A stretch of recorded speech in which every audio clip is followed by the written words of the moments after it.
सुबह की जो स्टार्टिंग हुई वो हेल्दी और टेस्टी ब्रेकफास्ट के साथ। तो मैंने बनाए थे बेसन के चीले। उसमें थोड़ा पनीर लगा दिया था जिससे कि उसका जो टेस्ट है ना वो और ज़्यादा इन्हेंस हो जाए। और यावी बेसन का चीला खाना बिल्कुल पसंद नहीं करती है, तो उसको खिलाने के लिए मुझे इसमें पनीर डालना ही पड़ता है। उससे ना मूंग दाल का चीला पसंद है, ना ही बेसन का। यहाँ तक कि अब तो उससे ना सूजी का चीला भी पसंद नहीं आता है। तो उसको ये सारी चीज़ें पसंद नहीं है, तो फिर मुझे खिलाने के लिए पनीर अच्छे से डाल देती हूँ ना, तो फिर वो खा लेती है। और इधर ना मैं लंच की तैयारी भी साथ में ही कर रही थी, क्योंकि मुझे ना हॉस्पिटल जाना होता है। तो फिर इस चक्कर में ना मेरा सारा काम मुझे सुबह सुबह जल्दी करना पड़ता है। तो एक साइड दाल मखनी का की तैयारी चल रही थी, दूसरी साइड करेले बना रही थी स्टफिंग वाले। तो उसकी स्टफिंग तैयार कर रही थी। फिर इधर लंच तैयार हो गया था, तो उसे पैक कर रही थी और विपुल को भी मैंने नाश्ता दे दिया था। तो इधर विपुल अपना नाश्ता कर रहे थे और मुझे भी जल्दी से रेडी होकर, मुझे भी अगर नाश्ता कर पाती हूँ तो मैं करने की कोशिश करती हूँ, जिससे कि मुझे आने में लेट होता है तो फिर दिक्कत ना हो मुझे।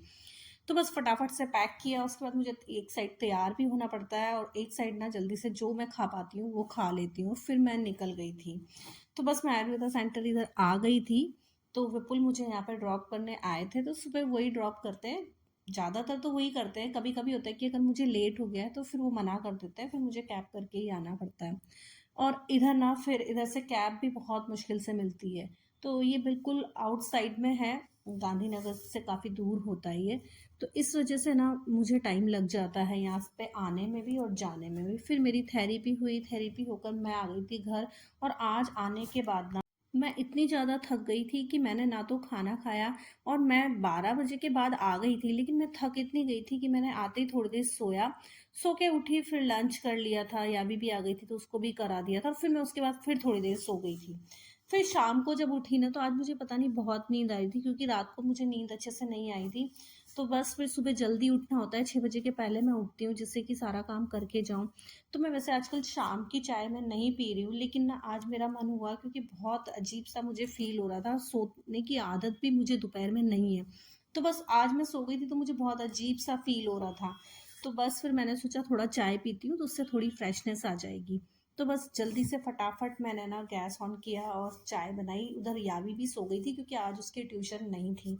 तो बस फिर मैंने चाय पत्ती डाली, उसके बाद में चीनी डाली और फिर फटाफट से मेरी चाय बन गई थी। तो मेरा आज मन हुआ शाम को चाय पीने का, क्योंकि थोड़ा ठंडा मौसम भी है और थोड़ी सी सुस्ती भी मुझे आ रही थी सोने के बाद। तो मुझे अक्सर ऐसा ही होता है, मैं दिन में सोती ही नहीं हूँ। तो बस मैं जिस दिन सो जाऊंगी ना, उस दिन तो मेरा हाल ऐसा होता है कि मैं शाम तक एकदम सुस्ती में बैठी रहती हूँ। तो फिर चाय बना के और चाय अपने आराम से बैठकर पिया है। फिर थोड़ी देर में मुझे यावी को भी उठाना था, और उसके बाद थोड़ी देर में विपुल का टाइम भी हो जाएगा आने का। तो बस फिर सोचे कि किचन में जल्दी से ना डिनर की तैयारी करने लग जाऊंगी, क्योंकि 6:30 हो गया था। तो बस उस तब मैं चाय पी रही थी और फिर मैंने थोड़े से पीनट लिए, रोस्टेड जो सॉल्टेड होते हैं वो वाले। आजकल मैं बिस्किट और इस तरह की चीज़ें घर में नहीं रख रही हूँ, क्योंकि यावी को भी नहीं दे रही हूँ, विपुल भी नहीं खाते हैं। और मैं भी ना कम कर दिया है आजकल मार्केट का, तो मैं बहुत कम कोई चीज़ खा रही हूँ। तो बस फिर मैंने ये पीनट है वो थोड़े से चाय के साथ ले लिए, क्योंकि चाय के साथ ना मेरा मन कर रहा था कि कुछ ना कुछ मैं थोड़ा सा खा लूँ। तो बस वो थोड़े से मूंगफली खा ली मैंने। उसके बाद अपनी चाय पी ली, और चाय पीने के बाद में मुझे बनाना था डिनर। तो बस यहाँ बैठे बैठे यही सोच रही थी कि डिनर में बनाऊँ तो बनाऊँ क्या। और मेरा रोज का यही प्रॉब्लम रहता है। तो बस आज का मेरा ब्लॉग यही है। थैंक यू फॉर वॉचिंग, मिलते हैं नेक्स्ट व्लॉग।